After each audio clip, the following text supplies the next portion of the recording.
Hi guys, thanks for tuning in to another video on ForgottenWeapons.com. I'm Ian McCollum, and I'm here today at the Morphy Auction House taking a look at what is probably one of the most iconic looking and recognizable firearms of all time. This is, of course, the Thompson submachine gun. Now, we're going to be taking a look at the whole spectrum of the development and the modification and the military and commercial use of the Thompson submachine gun over the course of a couple days here.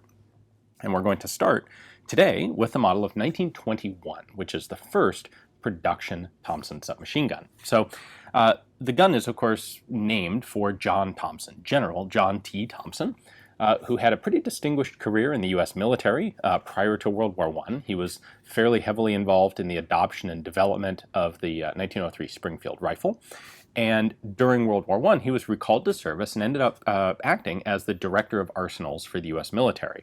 So he was very much in tune with the arms development process, what the military was looking for, what the military was interested in, and how this whole system worked. And Thompson was very heavily interested in self-loading firearms, semi-auto rifles and machine guns. And even during World War I, he put together some capital and created what became known as the Auto-Ordnance Company. And there were two projects that this company would work on. One was a semi-automatic rifle for U.S. military trials, and one would become the Thompson submachine gun. Now, both of these guns were based on a kind of a flawed physical principle, an idea patented by a U.S. Navy commander by the name of John Blish. He had noticed that naval guns, screw-breech naval guns, behave differently with different charges of powder. And what he interpreted from this was that there was this Blish principle that dissimilar metals would have different coefficients of friction depending on the amount of pressure placed upon them. This didn't really actually work in practice as it was applied to the Thompson firearms, but the principle was patented. Of course, you don't have to prove that something works to patent it. And Thompson struck upon this concept as something he thought would be the perfect system to use to develop his semi-auto firearms. So with the rifle, in fact, we have a couple videos on the 1923 Thompson rifles, which didn't end up doing all that well in military trials. And part of the outgrowth of that, or part of the side effect of that early development was one of Thompson's engineers, a guy named Eichhoff, looking in, studying this Blish principle and the functioning of the guns, and coming to the conclusion that this seemed to work a lot better with a pistol caliber cartridge than a full power rifle cartridge like 30-06. So he approached Thompson with this, and Thompson thought this would be a fantastic idea, in fact, that instead of working on just a rifle, they should develop a small handheld machine gun, something that he said, a trench broom, that's what we need. This is in World War I. We want a gun that, American troops can jump into the trench and just hose it down, because machine guns are clearly the wave of the future. And Thompson was a bit ahead of his time, or certainly in tune with his time in recognizing that that's where firearms development was going to go. By the end of World War I, late 1918, early 1919, they had the first prototypes of what was called the Annihilator, which looked very much like a stockless, sightless Thompson gun. It had two vertical grips and fed 45 ACP from box magazines as well as drums, and was pretty much a trench broom. The problem was, of course, World War I was over, and so there wasn't this huge market available. There wasn't this huge need for this sort of weapon anymore. So they kept developing the gun. And in March of 1920, they actually put in or signed a contract with the Colt firearms company, the Colt manufacturing company, to produce a run of Thompson guns. So I should say the Auto-Ordnance Company was a pretty small company. There were about half a dozen guys working for Thompson, and they didn't have a manufacturing facility at that time. They had a name and they had the design, but they had to contract out the actual assembly of the guns, the manufacturing of the guns, to someone else. And they picked Colt. Very good name, recognizable, high quality, great. And they contracted with Colt to manufacture 15,000 of these guns to be delivered within 15 months. Now, Auto-Ordnance didn't have a contract or they didn't have customers for 15,000 guns, but this is sort of like printing a book. In order to get a good price on the gun, you have to manufacture it in scale. And so that's what Auto-Ordnance did with its investment capital. They figured, we have this great gun and we can find people that will want it and we can sell it, but we have to put in the money ahead of time to get the guns made. We can't just manufacture 5 or 10 or 100 at a time as people order them. So Colt charged $44.56 a piece for these Thompson guns, which was pretty expensive at the time. This is not a cheap gun to make, especially using Colt's level of quality and fit and finish and precision. And Auto-Ordnance would go on to resell these guns on the wholesale market. They'd sell them to their distributors, their wholesalers, for between $137 and like $157 a piece, depending on the model. So Auto-Ordnance was making a substantial markup. They took the cost of the gun for them, and they doubled that amount in profit margin, which these guns would end up on the final retail sales list, sort of retail. These were pretty much just marketed to police and banks, really. The guns would cost $175 to $200, or even a little bit more, depending on, again, options and model. $175 to $200 on the retail market, and that is a tremendous amount of money for the 1920s. At this same time, you could buy a brand new car for $400 to $500. So if you think about that in today's terms, think about going out and getting, not the fanciest car, but like a brand new Toyota Corolla or something. Well, you could get a new car, or you could get 2 Thompson submachine guns. This is a large part of why these guns didn't sell all that well. So we've all seen the basic profile of the Thompson, but let's take a closer look at what we've really got going on here. So this particular gun has a cuts compensator on it. Technically, that makes this a model of 1921 AC. The cuts compensator was designed by Colonel Richard Cutts, who proposed it to Thompson in 1926 as a way to reduce muzzle climb and make the guns more easily shootable and more controllable. And Thompson agreed that it seemed like a pretty cool idea. Cutts ended up getting in on this with a $1 per gun royalty, and became a very popular part of the Thompson. So in addition to manufacturing a lot of guns with these compensators, a lot of the prior 1921 pattern just bare muzzle guns were eventually retrofitted with compensators like this one. On the right side of the receiver, we'll start to find some markings. Auto-Ordnance Corporation, of course, marketed the guns. They didn't actually do the manufacture, but their name's on the receiver, put there by Colt. And we have a selection of patents on here. That March 1915 patent is Blish. Everything else on there is an Auto-Ordnance patent directly related to the Thompson guns. We have that Thompson trademark bullet logo on top of the receiver. And then a whole slew of more markings on the left side. So Thompson submachine gun, caliber 45, manufactured by Colt, right there.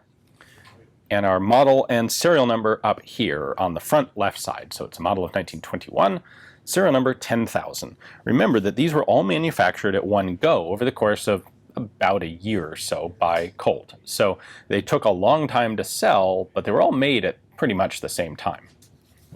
Our controls are all here on the left side, and these are controls that kind of fit what you might expect from what is really a World War I era submachine gun. People look at the Thompson and they think 1920s, 1930s. In reality, this gun was designed in 1918, 1919, and so it doesn't benefit from a lot of the development and expertise that came about, or experience that came about with submachine guns through the next decade or two. So we have 2 selector switches here. We have one for safe and fire. You can only rotate this back when the bolt is cocked, which it is. And then you have a separate selector lever for semi-auto and full auto. So that's full auto right there, and then we rotate that around for single shot. This is not the most ergonomic thing to use, although this, not bad. The magazine release is particularly unusual for folks today. It's kind of a unique style. You push this tab up, and it pulls this back in, which allows the magazine to come out. There's a hole in the back of the magazine. Notice also that the mag has this big T-shaped control on the back of it. that magazine slides up into this matching T-shaped channel, and when I depress the magazine release, this big old round plunger goes back into the trigger guard. So that's how the magazines lock into place. Note that there are also these two grooves cut in the magazine well itself. Those are for the drum magazines. So the two patterns of magazine that were originally manufactured and offered with the Thompson guns were 20-round double-stack, double-feed box magazines. These retailed by, well, as of 1928, these retailed for $3 a piece, and they sold wholesale for $2.25. Just to put this in perspective, about this time, a worker in an automotive factory would be making basically between 50 and 90 cents an hour. So, you know, this magazine is going to cost 2/3 of your daily pay, maybe half of your daily pay, depending on what you are getting paid. The drum magazine held 50 rounds. This is actually fairly similar in function to a Suomi drum. And these wholesaled for $15.75 and retailed for $21. This was really a remarkably expensive magazine. So we can open this up by popping the winding lever off. This one's kind of tight. There's a peg here that lines up the top cover. There we go. Originally from the factory, this would have been nickel plated and nice and shiny. This is a Colt manufacturer one. You'll also find drums made by Auto-Ordnance in Bridgeport, which we'll get to Bridgeport in a later video. You'll also find West Hurley guns, which are like post-World War II production, and you'll find Chinese reproduction knockoff drums. So this is, as being a Colt drum, this is the best. And by the way, this here at Morphy's is not included with this particular gun. So looking at it here, you load this by setting cartridges primer down, you know, case head down, nice and flat, in each of these slots, just the one row right there, the one row there, and then 2 rows in the rest. Fits 50 rounds. You then put the cover back on, and there is a clock style spring inside here that you then wind up.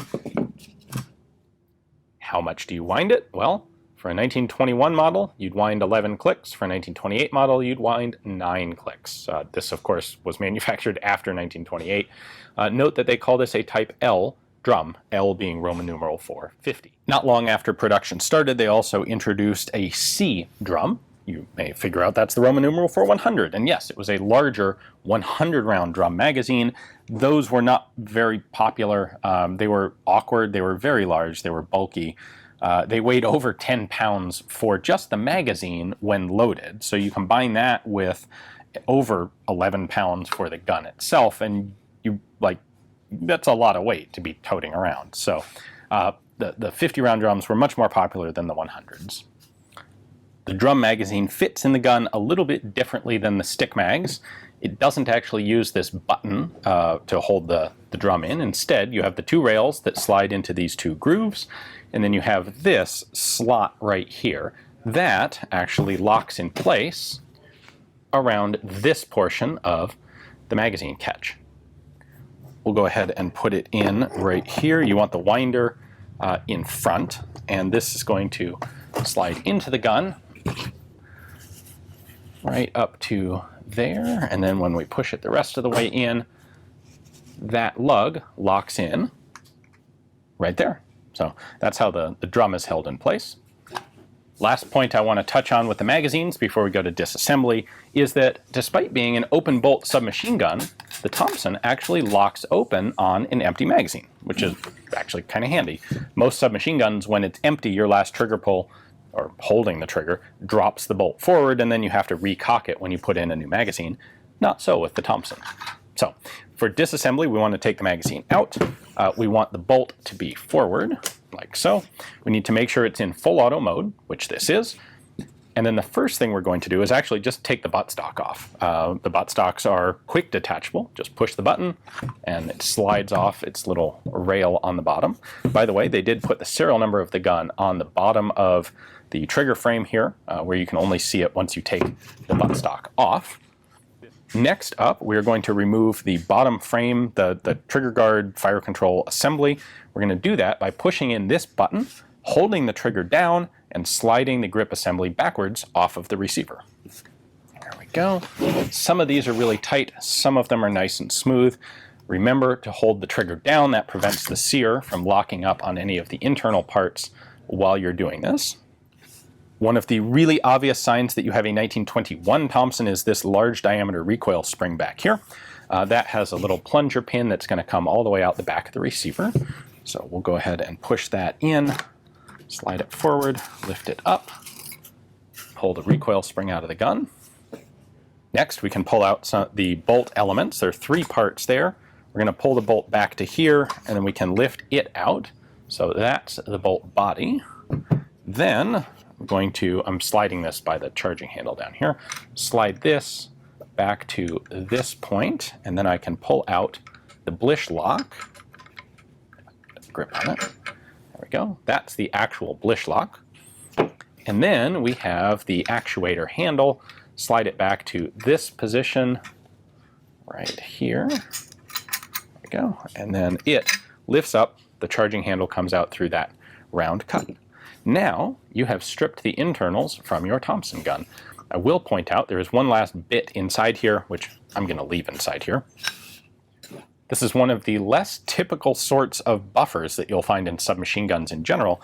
There is this piece of spring steel wrapped around the inside of the receiver, which you can grab those 2 wings, pull them together, and pull this whole thing out. But it actually has 2 little felt pads on either side that cushion the bolt at the end of its travel. So not oiler pads, those are actually recoil cushions.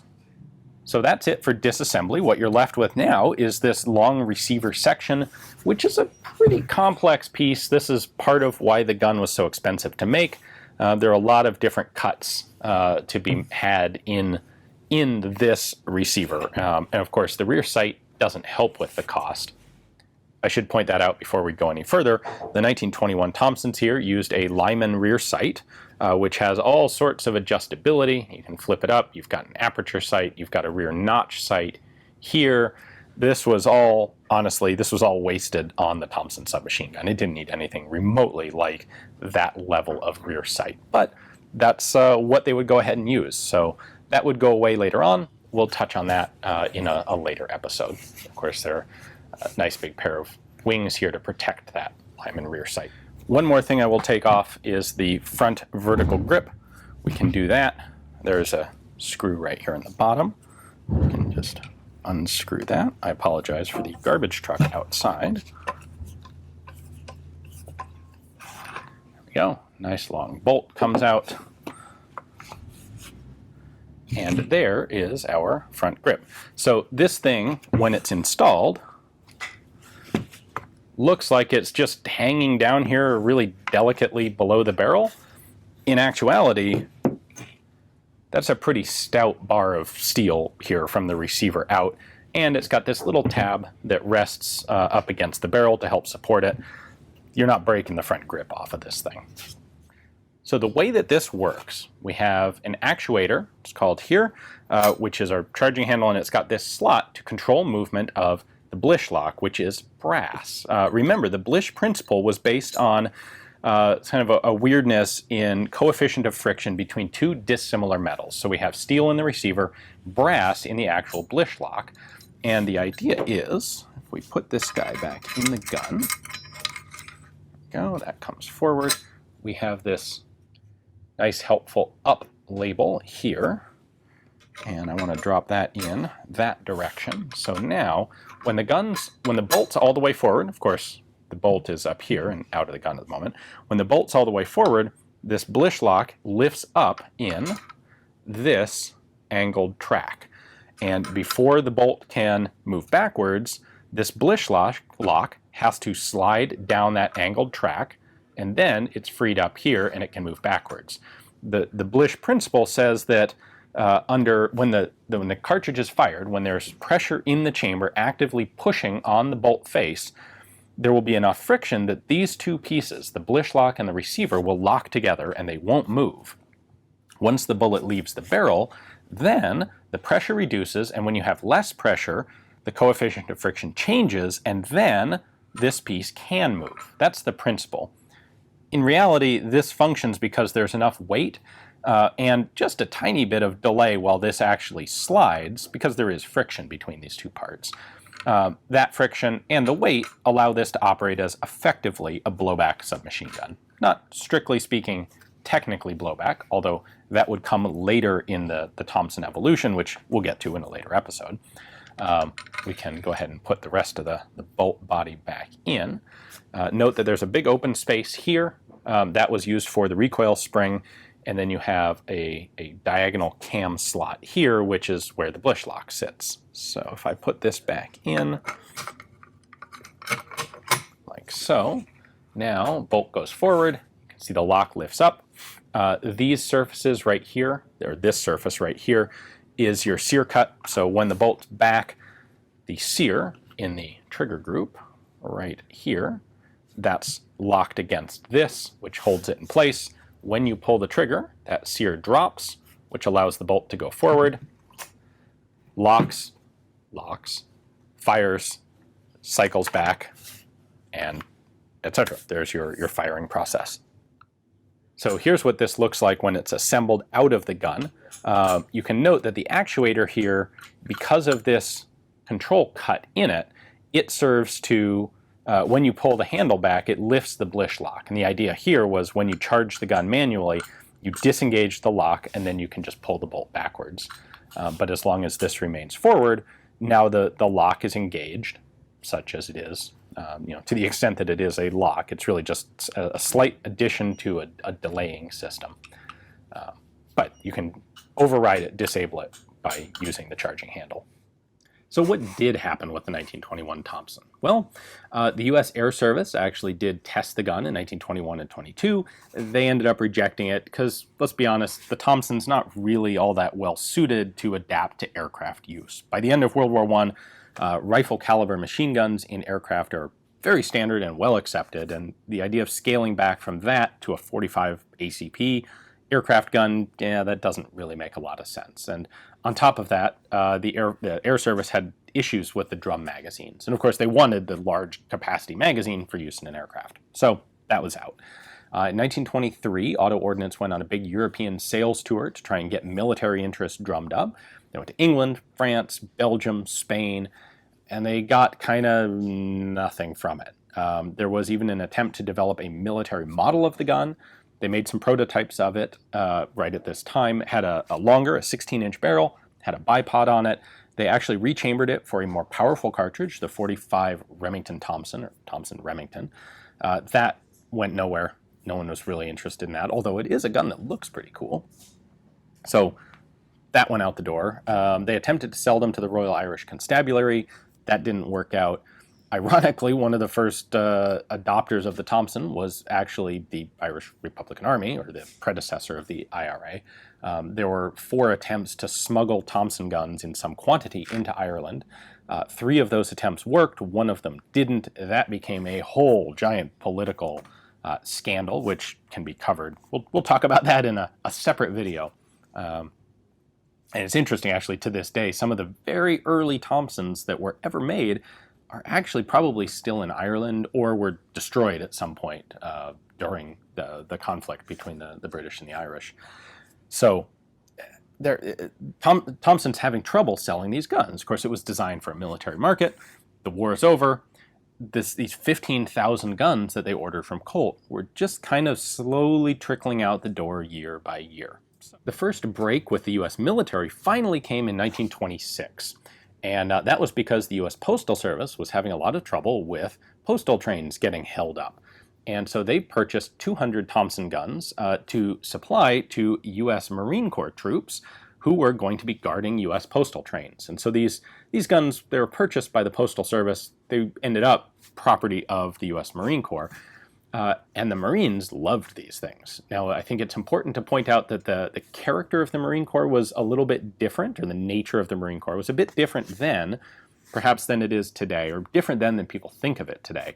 The Marine Corps was a very small branch of the military, and it served in many ways kind of like the expeditionary corps of other nations. When there was trouble going down somewhere, like Nicaragua or Panama or Cuba, and you needed just a small force of guys to go enforce American foreign policy, the Marine Corps was often the branch that was sent. And so the Marine Corps in the 1920s was this unit of professional career soldiers, many of them with extensive small-scale combat experience. They were the hardened professional core of much of the U.S. military. And you give these basically grizzled veteran soldiers used to carrying 1903 Springfields, you give them Thompson submachine guns, and they fell in love with those things. They would take them down to Nicaragua in 1926, I believe, 27. They were great in the jungle in Nicaragua. They took them to China when the U.S. Marine Corps deployed to China on the Yangtze. They loved them there. And this was finally sort of a break for the Thompson Company. Now, they didn't buy many. We're talking a couple hundred guns. But that would be the seed that would develop into the ultimate greater success of these guns. Now, we will pick up this tale in the next segment, where we'll be talking about the 1928 pattern Thompsons and increase, finally, a little bit more, yet more, interest from the U.S. military. So, until then, of course, this Thompson and all of these behind me are all coming up for sale at the Morphy Auction House here in their upcoming fall firearms auction. So if you take a look at the description text below, you'll find a link to ForgottenWeapons.com, which will have some links over to Morphy's catalog, and you can check out their descriptions, their detailed pictures, everything you'd need to know, their price estimates, everything you'd need to know on this Thompson and the others in the auction. Thanks for watching.